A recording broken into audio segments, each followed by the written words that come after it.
Ratings agency Fitch calling on national development banks in Africa to diversify and increase their funding resources to speed up an economic recovery. The ratings agency releasing a study calling on institutions to become more agile and innovative. Newzroom Afrika's business editor Kalani Mbandra has more. Fitch Ratings says African development banks have suffered ineffective business models. This extends to institutions like the Land Bank, the Industrial Development Corporation and the Development Bank of Southern Africa. African governments and policymakers have been calling on development banks to play a greater policy role in the financing of the UN's ambitious 2030 Agenda for Sustainable Development Goals. Fitch says these banks won't only have to be recapitalized but also need innovation to achieve financial sustainability. African NDBs are really small, especially in terms of their economic contribution. Their total assets measure rarely above 5% of GDP, compared to 15 to 20% in China, in Brazil, or in Chile. So these banks, first of all, they don't have the upfront capital that is needed to inject money in the economy and really contribute directly to a counter-cyclical policy response. The ratings agency says because these are state-owned policy banks mandated to pursue socio-economic objectives, their restructuring will require bold steps.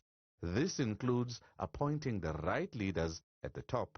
By restructuring, we mean appointing the right individuals with the right skills to upgrade the risk management framework, and all the more so to align the bank strategy with the Sustainable Development Goals.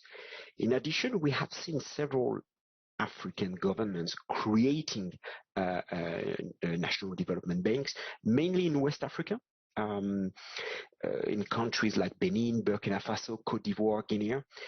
And this revival we speak about in our report is really about that change in the political environment surrounding African NDBs, which are now tasked with more ambitious policy roles. Unlike their peers on the continent, Fitch says that South African development banks are more advanced and should be better placed to play a more meaningful role in economic recovery.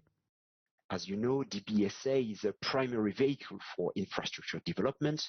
IDC plays a key role in financing industrial companies, and Land Bank controls a very large share of domestic agricultural loans.